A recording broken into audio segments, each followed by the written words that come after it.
Një gazetar investigativ kroat ka paraqitur një ankesë te prokurorët e Milanos kundër presidentit serb Aleksandar Vučić për përfshirjen e tij të dyshuar në aferën Safari i Sarajevës, në cilën snajper nga Italia dhe vende të tjera dyshohet se u thua në kryeqytetin bosnjak për të vrarë civil gjatë rrethimit 4 vjeçar të qytetit në vitet 90. Javën e kaluar prokurorët e Milanos nisën një hetim që synonte identifikimin e italianëve të dyshuar për përfshirje me akuza për vrasje të vullnetshme të rënduar nga mizori e motive të shumtuara. Sipas hetuesve, grupe turistësh snajper dyshohet se kanë marrë pjesë në vrasjet masive pasi u kanë paguar shuma të mëdha parash ushtarëve që u përkisnin ushtrisë së Radovan Karadzic, ish liderit serb të Bosnjës, i cili në vitin 2016 u shpall fajtor për gjenocid dhe krime të tjera kundër njerëzimit për të transportuar në kodrat përreth Sarajevës në mënyrë që të mund të qellonin mbi popullsinë për kënaqësi. Më shumë se 10.000 njerëz u vranë në Sarajev nga bombardimet dhe zjarri me snajper midis viteve 92 dhe 96, në ato që ishte rrethimi më i gjatë në historinë moderne pasi Bosnja-Hercegovina shpalli pavarësinë nga Jugosllavia.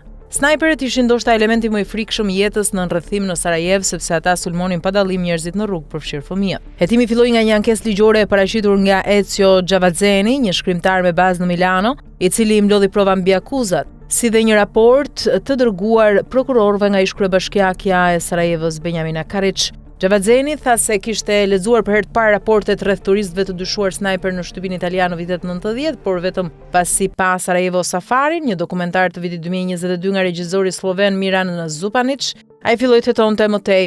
Të mërkurën, gazetari investigativ Domagoj Margetić paraqiti padinë e tij kundër Vučićit te prokurorët që po hetojnë çështjen. Siç raportohet në Sarajev ditët e fundit, Margetić postoi prova në mediat sociale se Vučić, atëherë një vullnetar i ri, ishte i pranishëm në një nga postet ushtarake në Sarajev, nga e cila sipas dëshmitarëve shtetas të huaj dhe njësi ultranacionaliste serbe qellonin dhe vrisnin civil në ato që është përshkruar si një safari turistik makabër.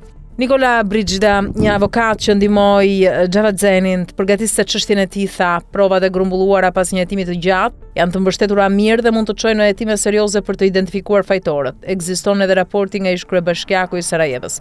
Gjavazzeni pretendoi se shumë italianë dyshohet se kanë qenë përfshirë, pa dhënë një shifër të saktë. Kishte gjerman, francez, anglez, njerëz nga të gjitha vendet perëndimore që paguan shuma të mëdha parash për të çuar atje për të qelluar civilët. Ai shtoi, nuk kishte motive politike apo fetare, ata ishin njerëz të pasur, që shkonin atje për argëtim dhe kënaqësi personale. Po flasim për njerëz që i duan armët dhe që ndoshta shkojnë në poligone qitjeje ose në safari në Afrikë.